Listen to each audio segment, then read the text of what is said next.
Hello, humans. Your body lives in the modern world, but your brain absolutely does not.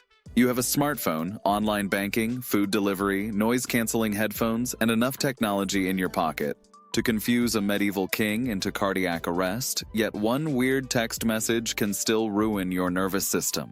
Like a tiger just walked into the village. That is the joke at the center of modern life. We built a world of apps, screens, subscriptions, and algorithmic convenience. But the brain running inside all this shiny equipment is still old, dramatic, suspicious, tribal, and a little bit stupid under pressure. It is not built for push notifications, doom scrolling, dating apps, office politics, processed snacks, and 17 low-level humiliations before lunch. It is built for survival, fast danger detection, social approval, status, food, reproduction, not dying. That is why modern life feels so weird so often. It is not just that the world changed, it is that the world changed faster than the brain did, so now you have ancient instincts, trying to operate inside a hyper-stimulated digital carnival, and the results are exactly as elegant as you would expect. Anxiety in the grocery store, existential collapse over email tone, emotional dependence on tiny red notification dots. Congratulations. You are not a futuristic being. You are prehistoric software in expensive shoes. And the really cursed part is that modern life is not just randomly stressful. It is almost perfectly designed to exploit ancient wiring. Social media grabs your need for status, belonging, comparison, approval, and mild public humiliation. Junk food grabs your love of sugar, fat, salt, and emergency calorie hoarding. Like winter is coming, even though you live 3 minutes from a supermarket. News grabs your threat detection system because your brain has always loved danger, panic, scandal, blood, and reasons to look over your shoulder. Dating apps grab attraction, selection, rejection, jealousy, and the ancient spiritual disaster known as, do they want me more than they want that other person? Everywhere you look, the modern world is basically taking old instincts, putting them in a designer suit, and then they turn around and start billing them monthly. That is why so much of modern life feels less like freedom and more like psychological pickpocketing. The systems around you are not neutral. They are very good at finding whatever part of your brain still thinks berries are scarce. An exile from the tribe means death. Humans like to imagine they are being persuaded by rational options, but a lot of the time they are just being dragged around by instincts that were originally meant to stop them from being eaten in a forest. One of the oldest tricks your brain still falls for is the idea that attention means survival. And to be fair, once upon a time it kinda did. If your group respected you, noticed you, included you, and did not throw you into the social trash pile, your odds of surviving were much better. If they ignored you, rejected you, or pushed you outside the circle, things could get very prehistoric very quickly. So now take that ancient social wiring and drop it into the internet, where attention comes in the form of views, likes, replies, follows, mentions, blue checks, disappearing stories, unread messages, and tiny little numbers that decide whether your brain gets a chemical snack today. Suddenly the old system lights up like it still thinks public relevance is a survival issue. And that is why people get so weird online. It is not just vanity, it is not just narcissism. A lot of the time it is ancient social panic wearing modern makeup. Your brain sees attention and thinks safety. It sees silence and thinks danger. It sees exclusion and thinks maybe we are about to die socially, which is not biologically accurate anymore. But try explaining that to the part of your nervous system that still acts like being left on red is exile from the tribe. The internet did not invent this weakness, it industrialized it. And then there is food, which is where modern humans really start looking less like enlightened beings and more like ancient squirrels with credit cards. And more like ancient squirrels with credit cards. Because your brain was not designed for a world where sugar, salt, fat, and hyper-engineered snacks are available at all times in colorful packaging that basically screams survive harder. In colorful packaging that basically screams survive harder. For most of human history, high-calorie food was valuable, rare, and worth getting irrational about. Sweet meant energy, fat meant survival. Salt meant important biological business your body was very dramatic about. So now your ancient reward system walks into a supermarket or opens a delivery app and reacts like it just found the treasure chamber of a dead empire. and reacts like it just found the treasure chamber of a dead empire. That is why people can know exactly what food is bad for them and still behave like mozzarella sticks are a spiritual calling. It is not just weakness. It is old survival wiring meeting an environment built by corporations who looked at human instinct and said, "Excellent, let us deep fry this." Who looked at human instinct and said, "Excellent, let us deep fry this." Your brain still treats calorie-dense food like a precious once-in-a-lifetime opportunity. The problem is that the opportunity now lives on every corner, in every vending machine, and 30 minutes away with free delivery if you spend enough to qualify for emotional ruin. And 30 minutes away with free delivery if you spend enough to qualify for emotional ruin. Anxiety also starts making a lot more sense when you remember your brain was built first and foremost as a threat detection device, not a peaceful little mindfulness podcast host. Its original job was not to help you flourish, journal, optimize, heal, and become your highest self, all while sitting under soft, perfect kitchen lighting. Its job was to scan for danger, notice problems quickly, assume the worst just in case, and keep you alive long enough to become someone else's stressful ancestor. And in a prehistoric environment, that was actually useful. If your brain overreacted to rustling in the bushes, maybe you just looked silly for 5 seconds. If it underreacted, congratulations, you got eaten and your genetic story ended right there in the grass. So the system evolved to be jumpy, suspicious, and highly responsive to threat. Now, take that same system and drop it into modern life, where the dangers are emails, bills, deadlines, bad news, social rejection, economic instability, existential uncertainty, and 27 global disasters before breakfast. Of course, people feel fried. The brain keeps doing exactly what it was built to do, except now the tiger is abstract, recurring, impossible to bite, and somehow also asking for your password reset code. Status still runs an embarrassing amount of human behavior too, which is awkward because modern people love pretending they are above that sort of primitive nonsense, while quietly rearranging their entire personality around money, aesthetics, visibility, and who gets treated like they matter in a room. But ancient humans cared about status for a reason.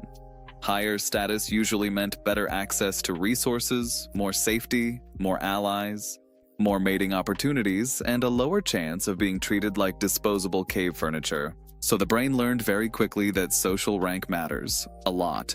Now obviously we are all civilized and evolved, which is why people totally do not spiral over follower counts, job titles, neighborhoods, fashion signals, body image, networking, luxury objects, and whether their life looks successful enough online to make strangers mildly jealous. Modern status games just wear better packaging. The instincts underneath are still old as bones. We still want recognition. We still want to win socially. We still want evidence that we are valued, admired, chosen, or envied. The only real change is that the old campfire hierarchy got upgraded into a global digital talent show where everyone is competing for status points with better fonts. Tribalism never left. Modern people love acting like enlightened thinkers while spending half their lives joining little digital caves. Ancient humans needed tribes for survival. Allies, shared identity, and common enemies. The brain got very attached to us versus them thinking. And now look at the internet. Fandoms, political camps, tech evangelists, people building full spiritual identities around podcasts and whether a stranger is cringe. It is the same old tribal wiring, just running through Wi-Fi. Your brain does not hear disagreement and calmly process nuance. It hears a threat to identity and starts loading rocks into the emotional catapult.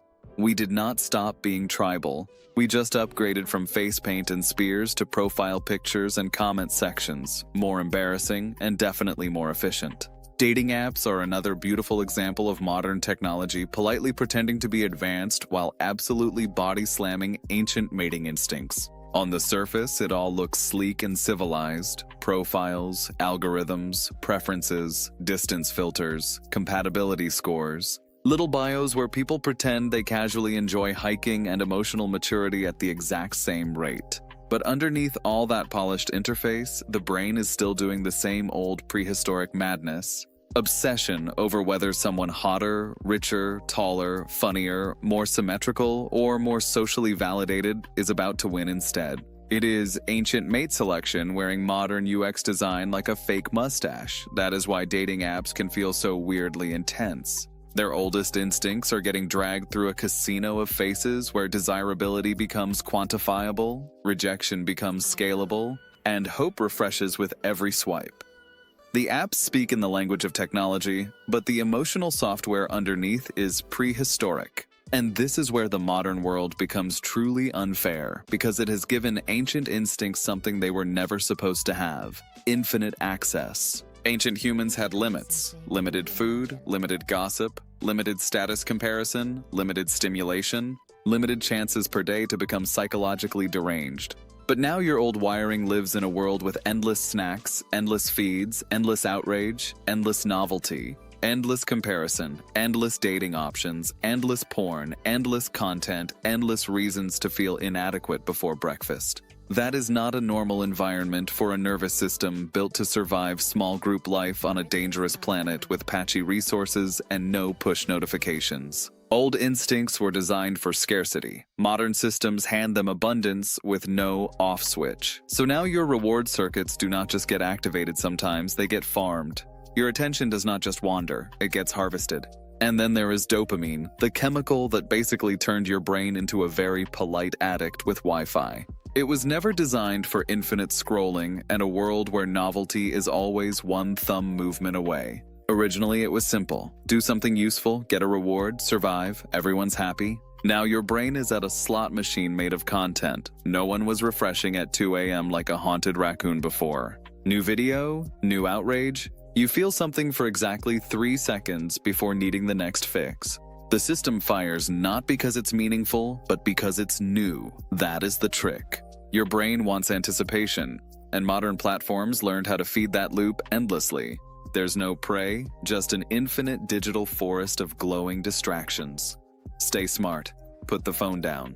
Comparison is another ancient feature that aged like milk in a modern environment. In a small tribe, comparing yourself to others made sense. Who is stronger? Who is more useful? Who is higher status? Who is doing better than you so you can adjust before you get quietly socially deleted? That system worked fine when you were comparing yourself to like 12 people and one guy who kept dropping things. Now your brain compares you to thousands of people daily. People richer, funnier, more attractive, more successful, all at once, perfectly filtered for maximum psychological damage. Your brain still reacts like this comparison is local and urgent. It does not understand that you are not competing with the entire planet. It just sees better examples and quietly whispers, "You are losing." That is why modern comparison feels so brutal. It is an ancient ranking system suddenly plugged into global data with no context, no limits, and absolutely no mercy. And of course, your brain also still thinks more is always better, which made sense in a world where more usually meant survival. More food, more resources, more allies, more safety, more chances to not die in some deeply inconvenient way. So the instinct stuck. More equals good, less equals bad. Simple, effective, slightly dangerous in the wrong environment. Now take that instinct and drop it into modern life, where more is everywhere. More content, more choices, more options, more things to buy, more things to want, more ways to optimize yourself into exhaustion. And suddenly the brain never really relaxes because it keeps scanning for what else could be improved. Upgraded, maximized, expanded, optimized, monetized, or fixed. The modern obsession with control makes a lot more sense when you realize ancient humans hated uncertainty for very practical reasons. If you didn't know where the danger was, who was loyal, or what the weather was about to do, that wasn't an abstract philosophical inconvenience. That was a direct threat to staying alive. So the brain learned to crave predictability and freak out when it could not get it. And now here we are, unstable jobs, algorithm changes, unread messages, and enough existential dread to make a Roman priest start vaping. Of course, people become obsessed with routines, hacks, and pretending their morning drink is a military strategy. It's not just self-improvement. It's the ancient brain trying to build tiny islands of control in an environment that feels too large and too slippery. Humans do not just want comfort, they want the feeling that the chaos has borders, even if the border is just a color-coded calendar, and a magnesium supplement taken with religious sincerity. Good luck with the chaos. So when modern humans act irrational or overstimulated, it doesn't mean they're broken. It just means ancient instincts are doing their job in an environment they were never built for. The problem is not that the brain is useless. The problem is that it is competent in the wrong century, trying to run survival software in a world of algorithms and office lighting. The system was built for forests and immediate threats. Now it has to process Instagram, processed sugar, and the deeply cursed experience of 6 a.m. productivity influencers. If people seem psychologically overloaded, that is not a moral failure. That is old wiring being fed modern chaos at industrial scale. So the next time you feel weird, just remember, you're not broken, you're just a primate in a cubicle. So here is the verdict. Modern humans are ancient creatures trapped in a wildly successful machine for overstimulating old instincts. We still crave status, attention, belonging, and control because those instincts once helped us survive. The problem is that modern life does not calm those instincts down. It scales them, monetizes them, weaponizes them, and serves them back in high definition. That is why the modern world feels so weird. It is biologically mismatched. Human civilization sprinted forward, but the brain came jogging behind with a rock and a panic response. So no, you are not insane for feeling overstimulated, distracted, or anxious. You are just a very old animal inside a system that learned how to press every ancient button you have. Subscribe, please. I'm literally working after death.